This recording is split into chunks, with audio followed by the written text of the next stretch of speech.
Okay, welcome back guys. Ang tagal na tayo di nagkita. Tito Vlogs, Tito G. Ito ang Not Financial Advice. Yeah. Tito, ano ba? Parang wala na nangyayari sa mundo ba ng crypto, sa mundo ng trading, investing, o marami ba nangyayari? Marami nangyayari, tahimik lang yung presyo. Tahimik yung presyo. Oo, diba? Oo, kasi pag tinignan mo yung Bitcoin, halos sideways, ano? Since February, nung nag-drop yan ng $60,000 per Bitcoin, ngayon nasa 64 lang tayo. Ano na tayo ngayon? Matatapos na itong July, Yes. mag-August na. So it's just moving sideways since February. Oo, and it would go up to 64, 65, then bababa to Bababa, 58. yes. Nag-58 ata if I'm... Yeah, early July, Yes. like 58, 57. Oo, nakabili kasi ako ng mga 58 something eh. Tapos, umakit na naman, nag-65, 67 pa nga ata, di ba? The highest was, I think 60, parang 65 yata yung highest. 65 ba yung highest? O yun, tapos ngayon, bumaba na naman. Tapos yun lang, ano? Pero nakikita ko, it's slowly creeping up sa price. Kasi nung back in a few months ago, parang low 60s yan eh. Ngayon, nasa mid-60s na tayo eh. So nakikita ko, Ed, based on your parallel channel, o kung naalala ng mga viewers natin to, nung parang start of the year, pinag-usapan natin yung parallel channel, tapos di ba ginraph natin yung actual chart. Tapos in-extrapolate natin, nilagay natin Yung sa... bar chart, ginamit mo yung bar chart Oo. yan, di ba? Tapos minove natin siya to this next coming years. At nandun nga tayo ngayon medyo flat nga, pero paakyat. Paakyat na ng konti until next year.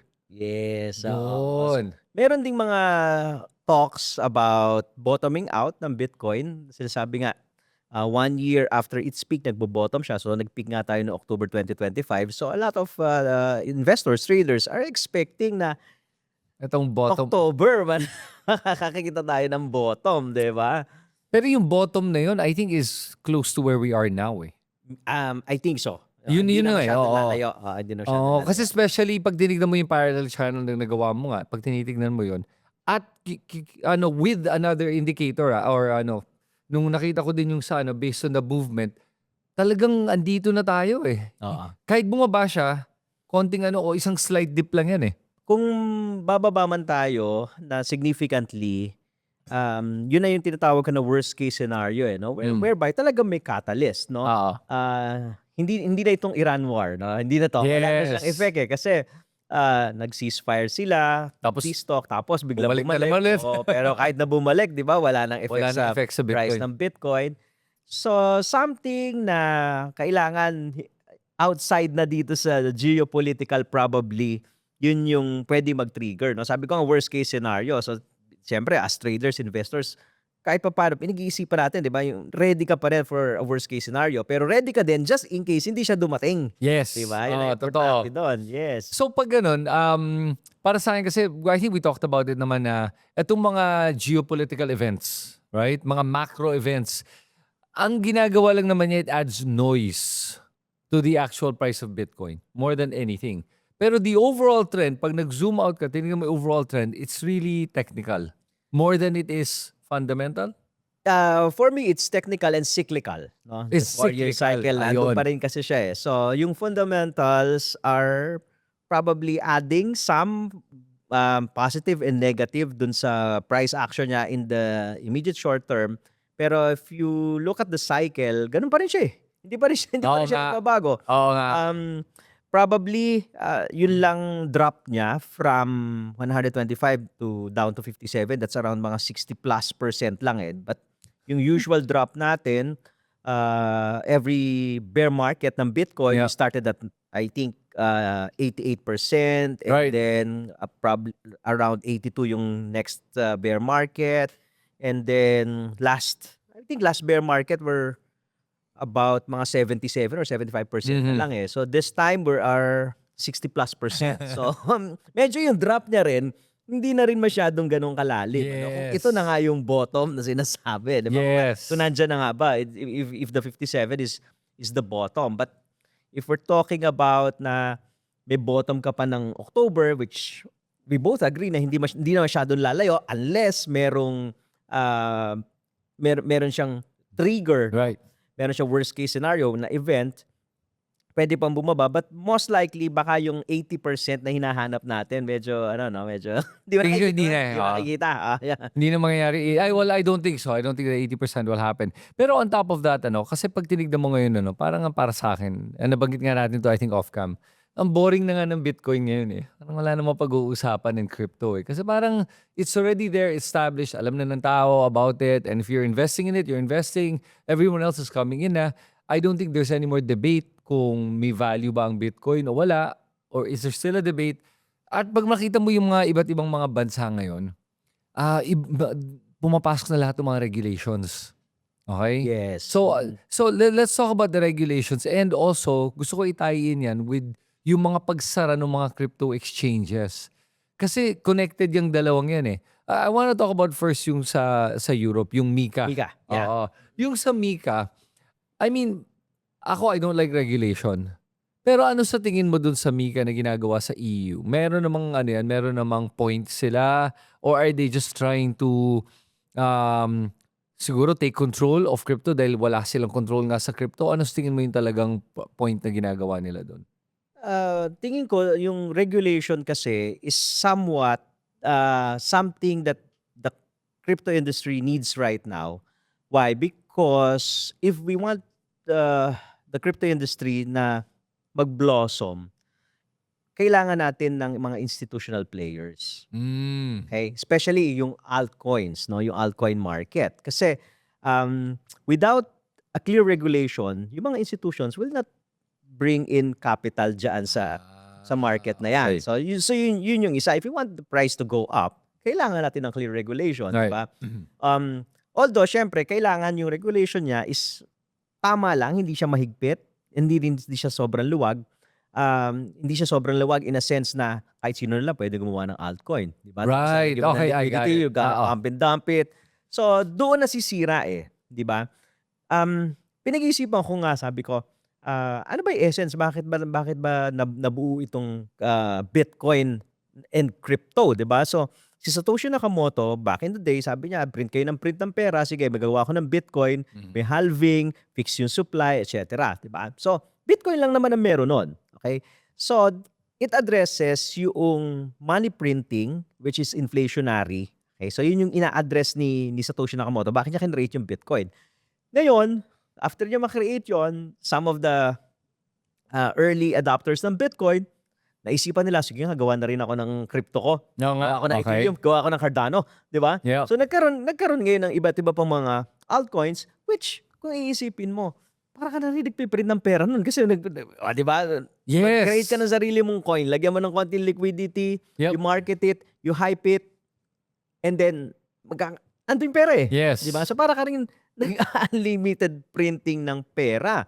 So, that's the problem. Hindi na, kumbaga, si Bitcoin, wala kang problema kung si Bitcoin lang. Yep. Nagkaroon ka ng iba't ibang altcoins na nagkakaroon ng liquidity na natitrade, na napapalit into fiat currency, Yes. na nagkakaroon ng value, doon ka nagkakaroon ng problema. That's why, itong regulation na to, I think it's important sa next level, sa next stage ng crypto. Bakit? Kasi, without this regulation, hindi papasok yung mga institutions. Alam mo, maganda yung sinabi mo. At nakita ko dito, na ang pinag-uusapan natin actually is more on the altcoins, not Bitcoin. Yes. So yung regulations is not really targeting Bitcoin per se. Kasi kahit yung sa MiCA, nung tinignan ko siya, na-realize ko nga dito na, number one, ina-address sila nga yung paggawa ng altcoins. So on that side, yes, ginawa nila ng paraan yun. They're also addressing the other side of the equation, yung mga centralized exchanges. Kung saan, pag nilagay mo yung crypto mo doon, hawak nila yung crypto mo, may custody sila. At ang nangyari kasi, nung tinignan ko to, lumalabas, they're trying to avoid na itong mga exchanges will commingle yung funds ng corporation sa mga user funds. Kasi yun yung nangyari sa FTX eh. Yes. Hinalo-halo niya, pinamimigay niya mga billion-billion dito, ginagamit na pala niya yung user funds. Yes. Tapos, pati din sa mga stable coins at saka sa mga altcoins, sinasabi na dapat one-to-one backing. Yes. Sa stable coins, one-to-one backing dapat yan na may reserve ka talaga, hindi pwedeng ano.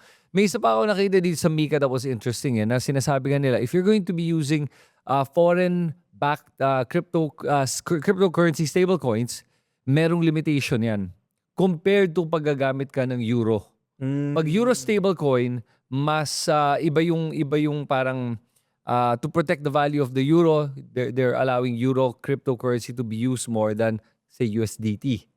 Actually, USDT nga tingin ko baka they're gonna clamp down on USDT eh. So, kasi kailangan USDT kasi, 'di ba, Tether, parang maraming mga regulators ayaw sa Tether eh.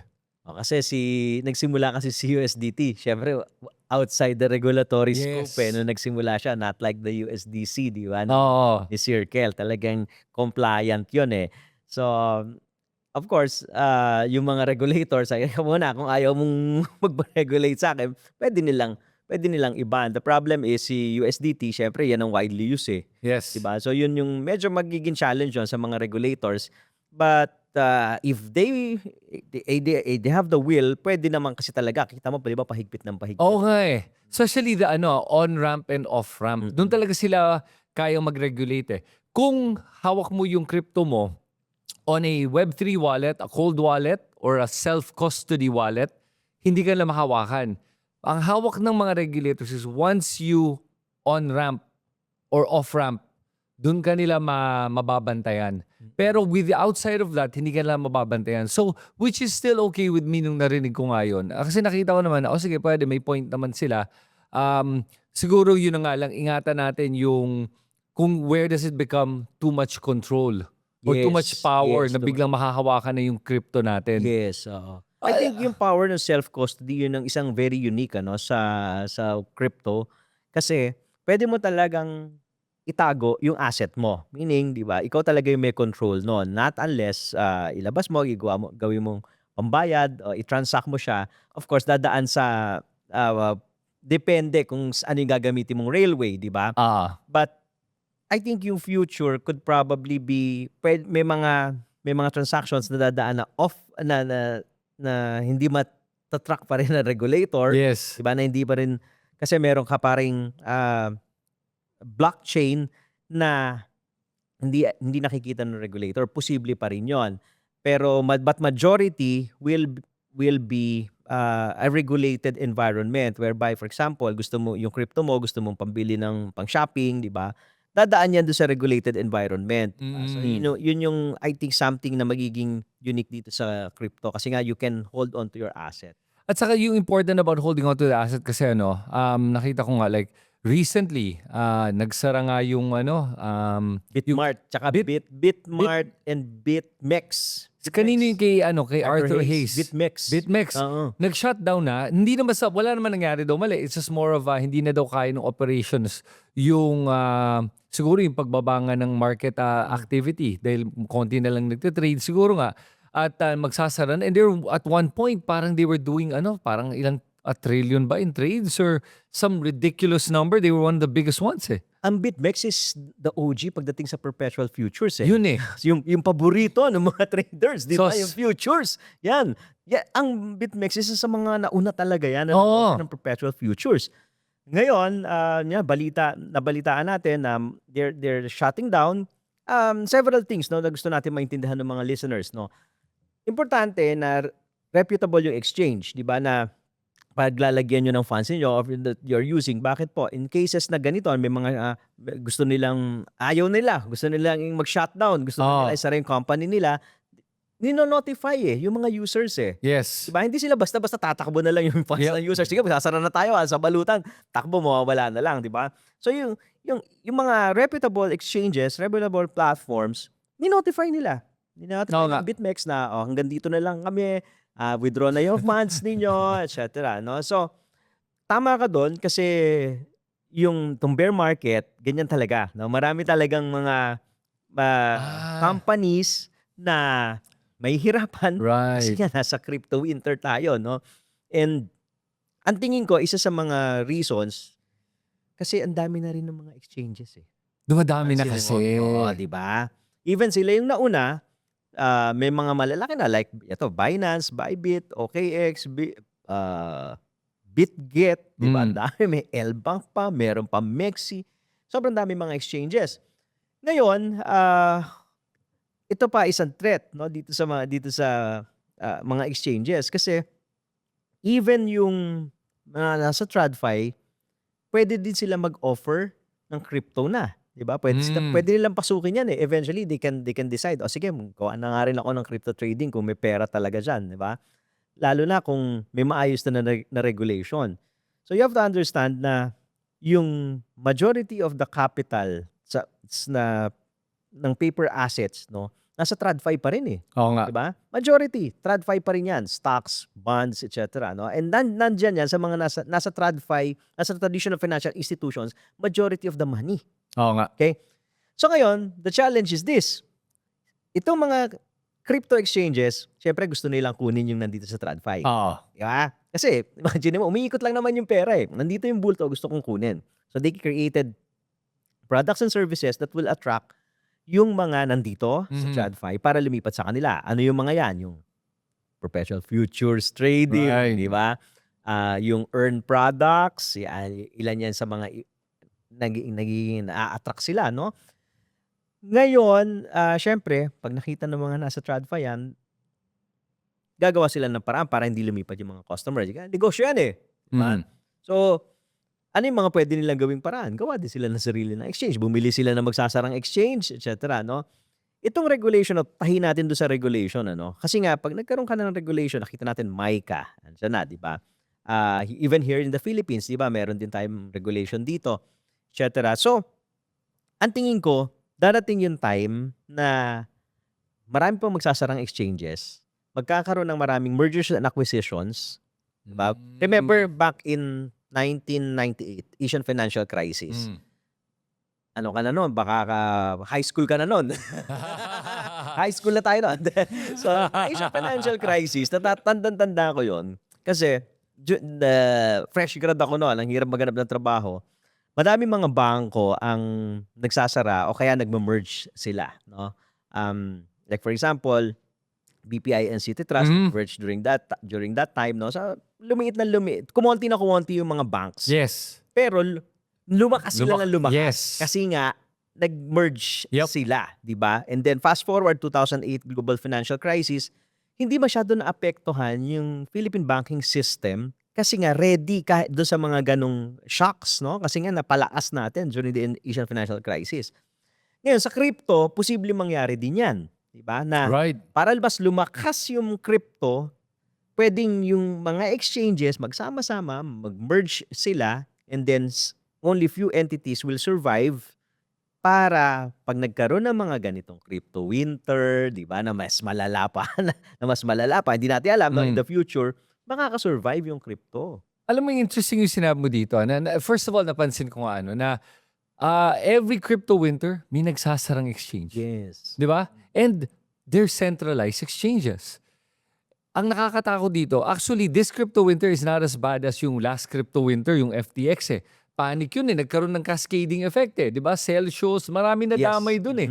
Pati Luna nga yung nag-trigger lahat dun eh. Di ba? So pag tinignan mo yun, yung time na yun, nakakatakot yun. Kasi people couldn't withdraw their funds, they lost their money. Eto, may announcement, hey guys, we're gonna close down yung pera nyo, pwede na nyo i-withdraw kung gusto nyo.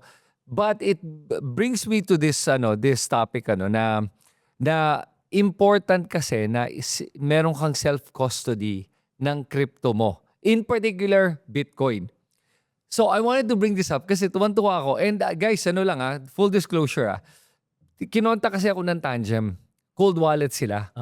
Pareho sa Ledger, sa Trezor, ganun. Yeah. And I have a Trezor. I have a Trezor Shave 3. I love it.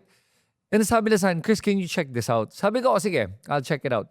So, dinala ko siya ngayon kasi natutuwa ako dito nung pinadala to sa akin. Nakita ko, sabi ko, pare iba to sa lahat ng mga cold wallets na meron ako. Kasi, itong Tangem, hindi to yung parang app or yung parang device. Tingnan mo to, dude. It's a card. Card na siya. Oo. Okay. So wala na USB yan? Walang USB. Oo. Sa akin yung OG pa, yung USB pa yung sa akin eh. Diba? Parang flash drive pa yung Yes. Ledger ko eh. Ang so yung card na. Ito wallet, ito na yung Bitcoin wallet mo and other crypto, you can store other cryptos here. Ang nagustuhan ko lang dito, pag wala ka nito, hindi mo ma-access yung Bitcoin wallet mo. Para ma-access, tatap mo lang siya sa phone, NFC, pag tap niya, then you can access it with this one. Okay, ano yung pinagkaiba niya kaya tuwan-tuwa ako dito? Ang pinagkaiba niya from the regular wallet, ang ganda pa ng design, no? Pare, tingnan mo yan. Oo nga. Oh, ang nagustuhan ko dito kasi ang Kunin ko na regular... kaya to. Alam mo yung Chris, tatago ko na. Oo nga, sandali ah.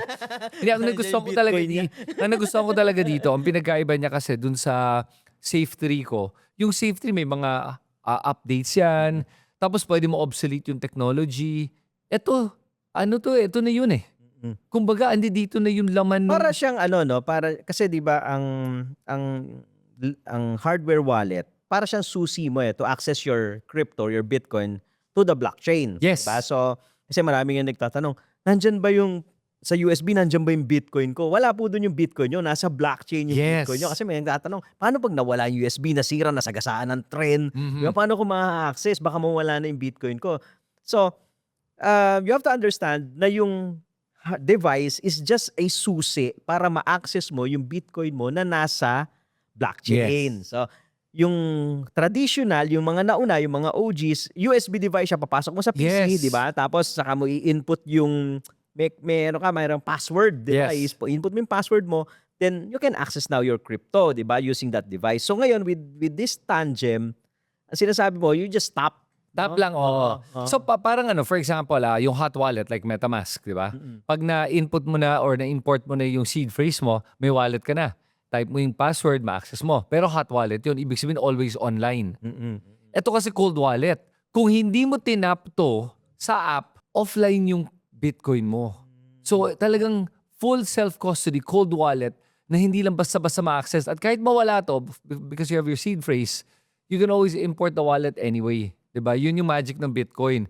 Pero yan ba, 1:1? For example, I have an app ng Tangem. Tapos ito, halimbawa sa'yo yan, diba? So nakalink sa phone mo, Yes. nakalink sa app mo. I have also an app ng Tangem. Can I use this? Tap No. mo, hindi.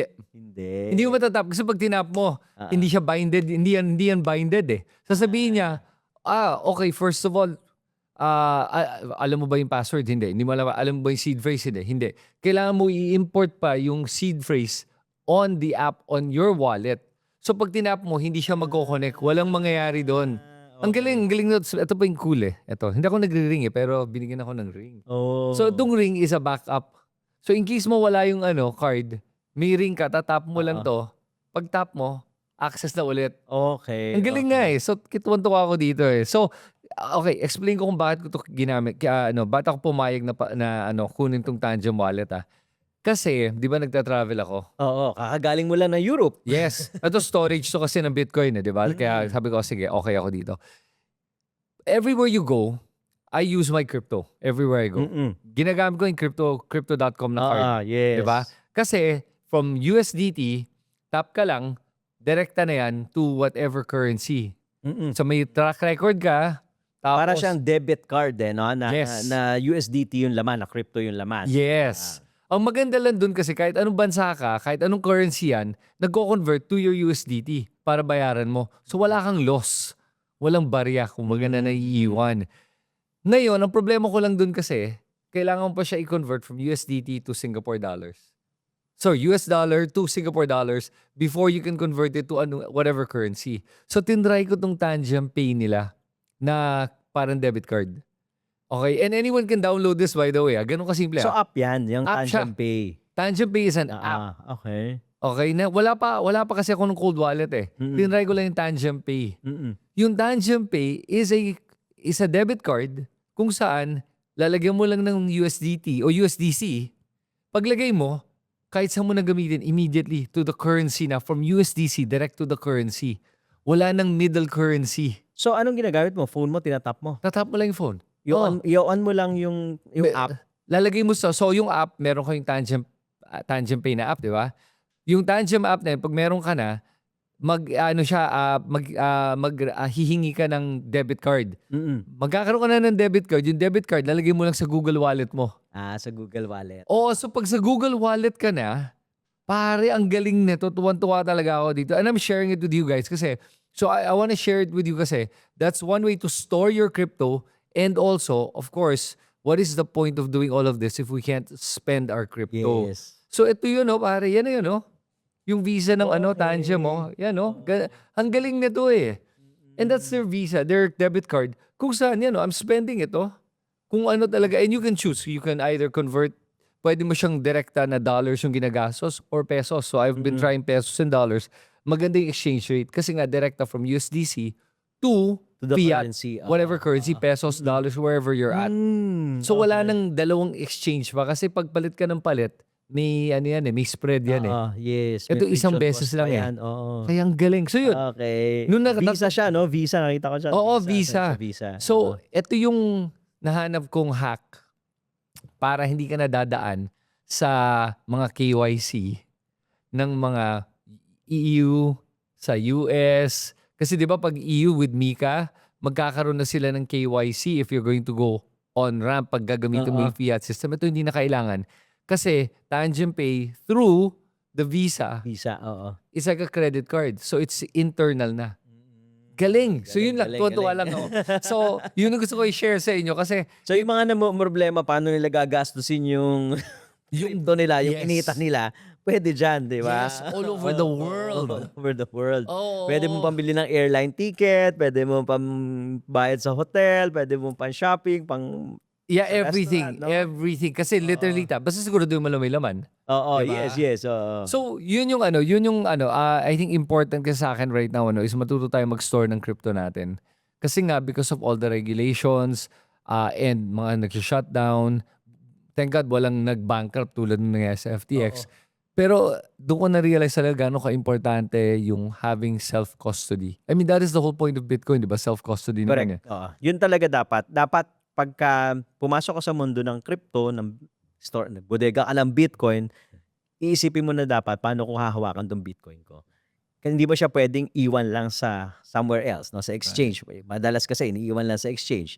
Kahit na regulated yan, anything can happen. Yes. So importante talaga na that's the point no, na hawak mo yung asset mo. Oo. Kasi we will never know what will happen. Sabi ko nga, itong industry na to, bago pa no? Hindi Yes. yung security natin, hindi pa ganun ka, what I mean by security, yung mga hackings, very prone to hackings pa Yeah. Diba? Hindi pa even yung early days ng mga online banking, ang daming mga hacking So ang daming hacking na nangyayari. So it's very very important na sinisecure no yung crypto mo. And nalaad lang na when you talk about hacking Tito, what you mean is hindi yung mismo naman yung mga sites yung normally nahahack. I mean meron, may mga incidents pero it's human error. Yung Usually mga ganun, hacks mga is based on phishing, human error. diba? Mga phishing. Kagaya nangyari sa Bybit. Oo, yes. Oo, Ayun. naloko yung mga mismo may hawak ng mga e-cigs. Oo, Diba? Yung yes. multi-sig wallet na yon, naloko pa sila to giving the passcodes or whatever, tas na-access ng hackers Actually, yung blockchain, mahirap talaga i-hack yan. Wala pa ako nabalitaan sa Oo, tagal ko sa crypto na nahakang blockchain. Ang nahahack yung mga on-ramp, off-ramp, Bridges. mga bridges, yan yung mga nahahack, diba? Napapasukan ng mga ano yan So, hindi naman ako techie, pero nakikita ko, pag nababasa ko sa balita, ina-analyze ko, okay, nandito nangyayari yung mga hacking. Pero syempre nandito tayo para lang mag-invest, para mag-trade lang. Hindi naman natin totally care what's really happening kung pag tinap mo na yan, pag kinuha mo na yan diba? So, ang dami palang pwedeng mangyari. Yun nga, just like what you said, yung mga bridges, yung mga dApps, no? Doon pumapasok yung mga hacking. So, it's very important na hawak mo yung crypto mo. So, a good example is ako kasi I use Uniswap. Uniswap is one of the decentralized exchanges. At itong Uniswap, never pa na-hack. Okay, pero, hindi Uniswap, excuse me. Yun, basta decentralized exchange, wala pa ako nakitang decentralized exchange na hack. Yung ginagamit ko pala, yung lending app na Aave. Aave. Naalala mo, nag-usap Yes. tayo about this. Yes. Yung Aave is a decentralized lending protocol kung saan pwede mo ipahiram yung crypto mo at pwede kang umutang ng crypto din. Maganda exchange rates sila, maganda yung interest rates, lahat galing ng paggagawa. Never pa siya na-hack, by the way. Ang nangyari is merong pumasok na parang Ethereum, crypto wrap na Ethereum na nagmukhang totoong Ethereum pero wala palang laman na nakapasok tapos yun ang ginamit para manghiram ng pera. Yun ang hiram. Oo. So ngayon, they tried to close that off. So pero yung Aave, hindi naman talaga na-hack. Pero yung ginawa nung hacker, nakapasok siya at nagawa siya ng isang wrap na Ethereum sa ibang dApp tapos pinasok niya na nagmukhang totoong Ethereum pero wala naman laman. Yun eh. And kaya dapat talaga kahit papaano, even with the decentralized Web3 ecosystem, kailangan din mag-ingat tayo, no? Oo. Tsaka ako sabi ko, lagi kong binabanggit ito sa live eh. Siguro yung mga developers, kasi yun yung mga nandiyan yung mga genius, di ba? It's about time na mag-focus din dun sa security, di ba? Mm. Kasi sa traditional finance, sa Web 2, sa Web 1, big thing talaga yung cybersecurity eh. Yes. Diba? Dito sa mundo ng crypto, we're talking about pera eh, di ba?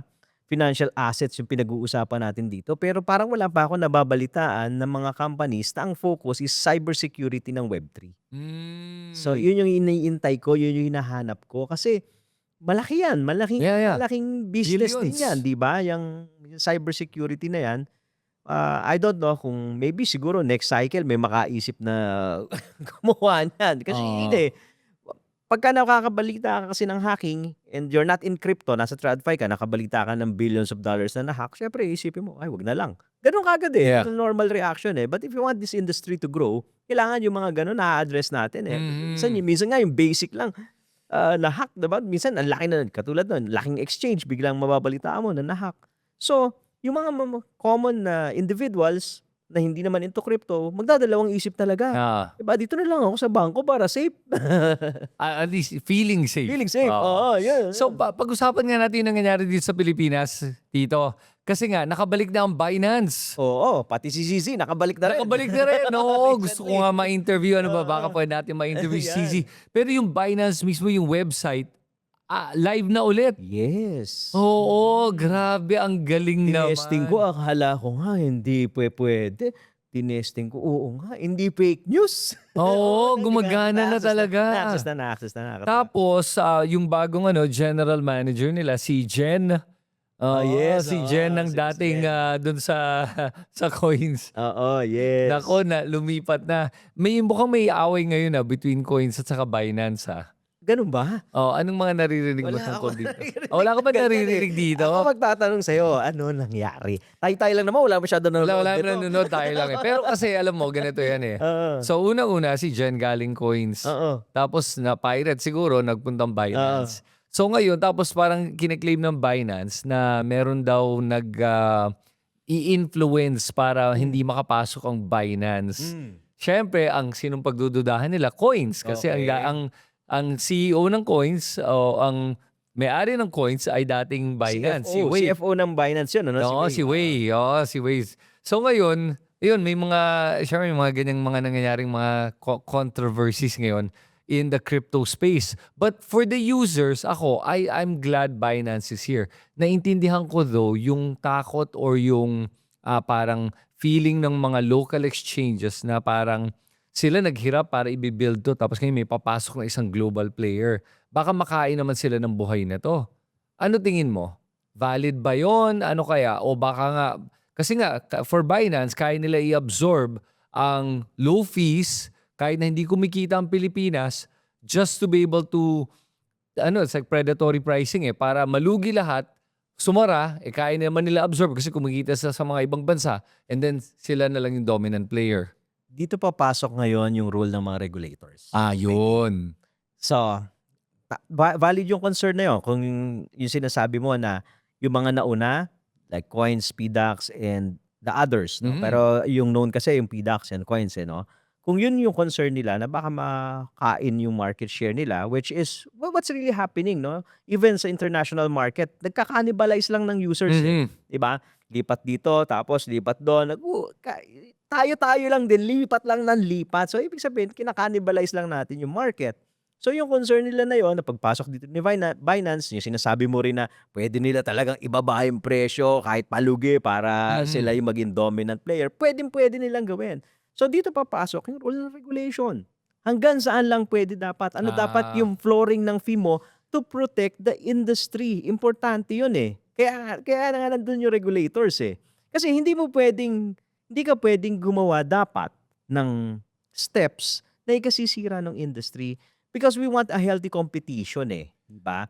So pagka pinabayaan nila na, sige Binance, mag-market ka dyan, tapos babaan mo, mag-offer ka, ang mangyayari, mamamatay talaga yung dalawa. Mamamatay yung competition. And then, pag namatay yung competition, sila na lang ang matitira. Now, they can start jacking up the price, di ba? So, sino magsasuffer? Consumer. Yeah. So, dito papasok yung role ng regulators for consumer protection. Ang takot ko lang kasi naman, mababa naman talaga kasi yung mga transaction fees ng Binance at saka yung mga big global players because of the size. Economies of scale lang talaga yan eh. So, ang sinasabi mo ba, kailangan lataasan kasi mataas ang spreads at saka ang mga fees ng mga local exchanges eh. Okay, yung fees kasi is, 'di ba sinasabi nila kaya mataas, sinasabi ng local exchanges, kaya mataas ang fees namin kasi may opisina kami dito, may mine-maintain kami, 'di ba, na office, may mga tao, etc. And compliant kami sa regulations. So, since Binance pumasok dito, maglalagay din niya ng office, magkakaroon din niya, magko-comply din niya sa regulations, meron din mga gastos 'yan. So, most likely yung fees dapat magiging at par, 'di ba? Ngayon, yung spread dun magkakatalo. Iba kasi yung fees at saka yung spread, Mm. 'di ba? So, yung spread kasi is the price between the buyers and the sellers, Yep. 'di ba? Dito magkakatalo. Kasi pag ang dinala ni Binance dito is the global liquidity. Yep. Okay? So, meaning the people trading from the US, Dubai, from Singapore, who are using Binance.com, yung liquidity na yun ang dadali mo, tas people from the Philippines tayo nagtitrade, yun din na ma-access Yes. natin na liquidity, tight yung spread nun. Yes, Kasi exactly. nga maraming gumagamit eh, maraming player. Oh, So, dun magkakaiba. Kasi syempre, of course, yung mga local players, kung ang liquidity na gamit mo, local lang, ang liit nun eh. Oh. masyado malapad talaga yung spread. So again, Anong solusyon? yung regulator. Regulator. talaga. Parang, para sa akin kasi, ako, if I were the regulator, siguro I would I would incentivize the local players. Or try to do I don't know kung, subsidy? Kaya ba? Hindi ko alam kung ano eh. Pero sa akin kasi, dapat ma-protect mo nga yung local players. Pero, wag din kasi na, tataasan ang ayoko mangyari, taasan ng Binance ang fees just so pag local trader ka, mas mataas ang babayaran mo dahil lang magagalit ang regulator, di kawawa naman yung consumer, di Hindi ba? rin lilipat sa kanila. Oo. Yan ang Ako, mangyayari sabihin natin, yung account ko is not a Philippine account. Di swerte ko. Wala akong Oo. You know what I mean? So, there has to be a Yes. way, but I hope that they're able to amicably solve this for the benefit of the consumer. Yes. Para sa akin naman kasi trading is hanap buhay ng mga ilang tao yan eh. I wanna talk about that sa trading. Ngayon na nandito na ulit yung Binance, meron bang futures na accessible ba to the Filipinos? Wala Hindi pa na-try eh. Wala pa tayong, hindi ko pa din na-try yun. So, hindi pa natin alam kung ano yung i-offer ng Binance sa market. Pwede ba sila ng, yun nga, perpetual futures? Pwede ba sila ng P2P? Pwede ba sila ng earn? Maraming mga products kasi, di ba? So, yun ang excited ako kung ano yung i-offer nila sa market, sa Filipino consumer. No? So, but if you're gonna base it dun sa mga regions na compliant sila, meron talaga, may separate na liquidity yon. Tapos yung market, hindi sila nag-o-offer ng mga ng leverage na malaki. Okay, like for example, Binance Thailand or Binance.jp, Binance Japan, iba yung liquidity, iba din yung ino-offer nila product compared to sa Binance.com. May Yes. ganun. Yes. Ang sinasabi mo, baka magkaroon ng Binance.ph? Posibleng ganon. Posible yun. Kasi hindi pa natin alam kung Kung ano yung, ano yung a-approve, ano yung gagamitin nila, or ano yung acceptable or approvable sa regulator. So parang ngayon, Binance.com, global. Yes, global. Pero okay na kasi yon. So while it's open ang gusto lang magawa siguro ng Binance is open as allow the Philippine consumers to be able to access the Binance ulit. And then ayusin na nila kung baka maging Binance.ph, parang ganon. Where it's localized, local, para mas fair yung playing ground. Yes. Pero ang tanong, yun na nga, then that means parang sa US yan, di ba? Kung US citizen ka, di mo ma-access Binance.com. Ma-access mo Binance.us or whatever it is. Binance at US. Sus Mariosep, ayoko nun. Ako, I like Binance.com eh. So, Exciting yan eh. Kasi we're gonna see how this story unfolds, no? Kasi nasa sandbox sila eh. yes. Di ba? So, siyempre, pag nandiyan ka sa loob ng sandbox, closely monitored ka, ano yung mga products na ilalabas mo, ano yung pricing niyan, etc. Nakatutok sa yung regulator eh. Tapos ito yung mga pwede mong ipasok, ganyan, etc. So, exciting ito kasi kauna-unahan siya na international exchange na, 'di ba, pumasok na malaki. Yup. Ang maganda nito, pwede kasing yung ibang mga exchanges gayahin din siya. Yes. Meaning to say, sige, pwede na pala. Okay pala sa Philippines. Thriving si Binance or successful si Binance. Then, let's do it also. So, ang mangyayari, lahat sila magiging compliant Mhm. sa atin. Di ba? So, pag compliant na sila marami na exchanges na compliant dito sa atin, marami na pwedeng makapansin na, okay, crypto-friendly para ang Philippines. Di ba? Okay. Alam mo yung gano'n na mapapansin ka ng global community kasi, ang daming nag-comply sa Yes. Philippine regulations na nakakapag-operate. Mhm. So, Marami na nga tayong mga firsts ngayon dito sa Philippines, napansin ko nga. Pero alam mo, ang ingatan lang siguro ng mga viewers natin, ito. Kahit na sabihin natin may futures nga dito at may perpetual trades, for those, I'm sure you know what I'm talking about, otherwise you wouldn't be watching this, Yan yung mga leverage trades, Dangerous talaga leverage trading, You can make a lot of money pero you can also lose a lot. And speaking of losing a lot, naalala ko lang kasi nakita mo ba yung nangyaring kwento with this influencer, itong si Sash na? yes, Tapos yung boyfriend niya, si Mark. Mm-mm. Tapos parang nag-crypto trading siya na may leverage. Perpetual ata yung tinatrade niya. Tapos umuutang na siya ng pera kasi kumikita naman daw. Parang natalo niya 150 million pesos. Wow. Anong masasabi mo dyan, Tito G? I mean, you're a long time trader. Somebody to lose 150 million pesos. I mean, It's not serious. easy. It's not easy, no? Yung futures trading, it's not really easy. Even experienced traders, seasoned traders, nagkakamali diyan. Yun nga lang, pagka bago ka kasi tapos yan ang pinasok mo, pwedeng you can win some, but pagka na off guard ka, pwede ka din talagang maubos, di ba? So, hindi siya madali. Aha. Especially if you're using funds na hindi mo extra fund. Hiniram mo pa. Oh, yes. So, yun ang mahirap. Kasi, syempre, kung hiniram mo, may obligasyon ka ngayon. Paano kung natalo, di ba? So, meron kang babayarang obligasyon pero wala ka ng pang-trade. So, yun yung medyo kailangan bago papasukin talaga yan, pag-isipan mabuti, di ba?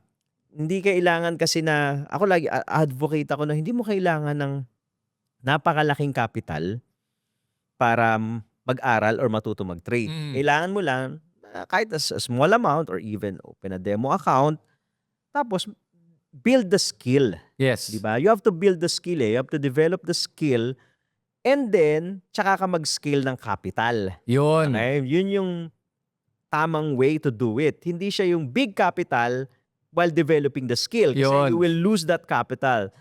Guaranteed, mauubos yan while you're developing the skill. Di ba? Pero once na na-develop mo na kasi yung skill with a small capital, you can scale slowly. Di ba? Even if it will take you 5, 10, 20 years, pero na-develop mo yung high-value skill na yun ng trading and investing, hindi na mawawala sa'yo yun eh. Hindi na mawawala sa'yo yun. Matatalo ka pero kaya mong bawiin. Kasi nga, meron ka na ng skill. Yeah. At saka hindi lang yun, another advice that Tito didn't mention pero ako na magbabanggit, na kung gusto mong maging magaling na trader, sumama ka sa mga grupo ni na Tito G, yung mga tulad, yung mga nasa sa community mo. Kasi may mga support group ka na makakatulong and shared lessons yan. Di ba? Importante yun, yung community. Very important. Tapos, kumbaga pare-pares kayo ng direksyon eh. Yun Yeah. importante. Tapos, yun nga, meron kang support group para may mapagtatanungan ka. Oo. Tama ba ito nakikita ko? Kami, ganun kami sa community. Tama ba yung nakikita kong buy the dip setup? Okay kaya to, di ba? So, may magko-comment doon. Ito yan, ito yan. So, ganun. May nag-aalalay sa'yo if you are new, di ba, sa trading. Yun, okay. And then with that, I just want to end with this, Tito. Para lang, everyone na wants to trade, para sa akin, ako trade with Bitcoin. Kasi it's the safest trade pagdating sa crypto. Nakita natin ngayon yung altcoins talagang bagsak. It has never recovered.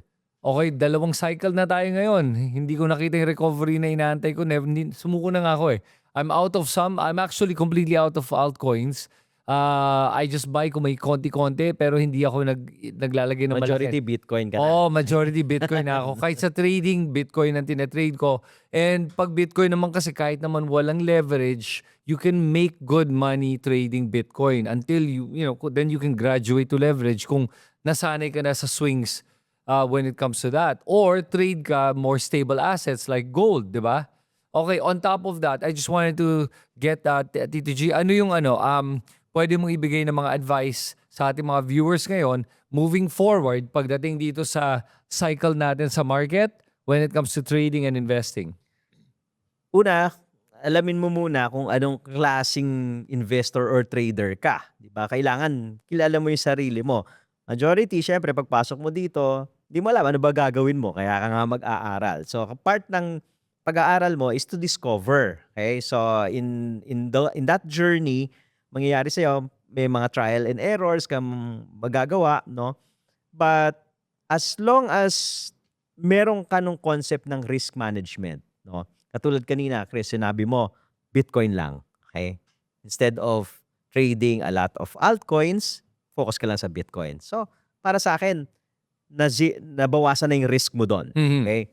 Number 2, sabi mo kanina, spot ka lang. Okay, di ba? Instead of trading futures, spot ka lang. Bitcoin, nabawasan na naman yung risk mo habang nag-aaral ka, di ba? And in this cycle, ito yung isang thought ko eh. Bear market eh. Bear market, for me, as a cycle, sa cycle game ko, ito yung time to accumulate. So dito yung nag-start ka mag-ipon ng Bitcoin. And also, maganda rin na mag-start mag-aral, mag-trade. If you have time to study, if you have time to trade, pwede ka rin mag-start mag-aral, mag-trade. Bakit? So kung meron kang Bitcoin at nasa spot lang yan, so you can do a swing trade. So meaning to say, while in a bear market, you can buy low, sell high, buy low, sell high, buy low, sell high. Just in case nagkamali ka dahil bago ka, di ba? Nag-buy high ka kasi akala mo it will go higher but it went lower. Nagkamali ka. You can just wait it out kasi eventually, pagdating ng bull market, matatapos tong bear market natin, sa next cycle, it will go back. It will go up. Diba? So, yung risk mo, napakaliit lang. Diba? While you're studying. Tapos, may potential ka pa rin na mag-growing investment mo. You just have to wait it out. So, yun yung mga ganong diskarte na kailangan matutunan ng mga, especially yung mga gustong pumasok sa crypto. Kasi, if you're still discovering kung anong klaseng trader ka, anong klaseng investor ka, and then papasok ka na lang kagad basta dyan sa futures, masisira yung futures mo dyan. Hindi na babalik pag nakikinig ka, ubus ka na Sometimes kasi pagdating sa futures, you gain some, you lose all. Yes. Kaya yun. Okay. True. With that, Tito, salamat sa oras mo ngayon. At sana may mga natutunan kayo sa aming usapan ngayong araw na to. And for everyone, happy trading, happy profits, and stay safe out there. Okay, ito si Kristan. Ito po si Tito G. At ito ang Not Financial Advice.